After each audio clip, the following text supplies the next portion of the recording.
Bukod sa isasampang reklamo, papatawan din ng preventive suspension ng Department of Public Works and Highways si Batangas 1st District Engineer Abelardo Calalo. Ang detalye ng operasyon laban sa kanya sa balitang hatid ni Ian Cruz.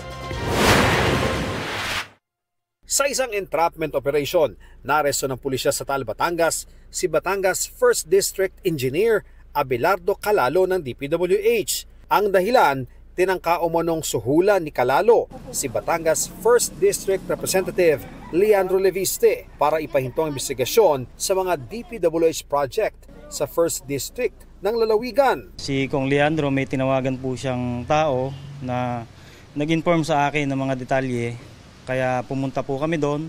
Naabutan namin si DE na may hawak na eco bag at may lamang pera. Ayon sa pulisya, na-recover kay Calalo ang bundle-bundle na pera na aabot sa mahigit 3.1 million pesos. Isa sa inimbestigahan ng tanggapan ni Congressman Leviste ang diking ito sa Binambang River sa Barangay Santol sa bayan ng Balayan.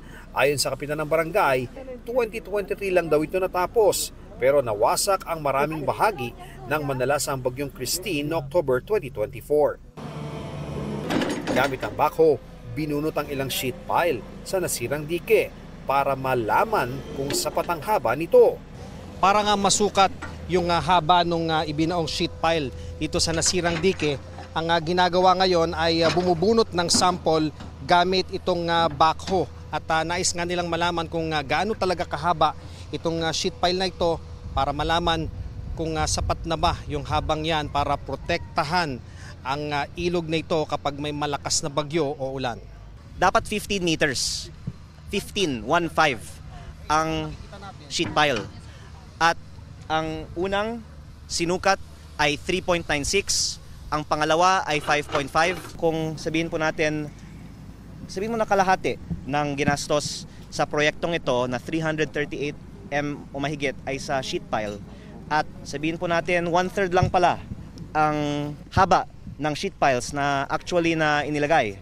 Yung 150 million pesos worth of sheet piles ay 50 million pesos worth lang pala ang inilagay. Sinikap ng GMA Integrated News sa makuhang panig ni Engineer Calalo na nakadetain sa Taal Police Station. Baka makuha lang po namin panig nyo. Lawyer na lang, sir. Lawyer na lang. Opo. Engineer, tanong lang namin yung 3 million, para saan po ba yon? Sir, sa lawyer na lang po.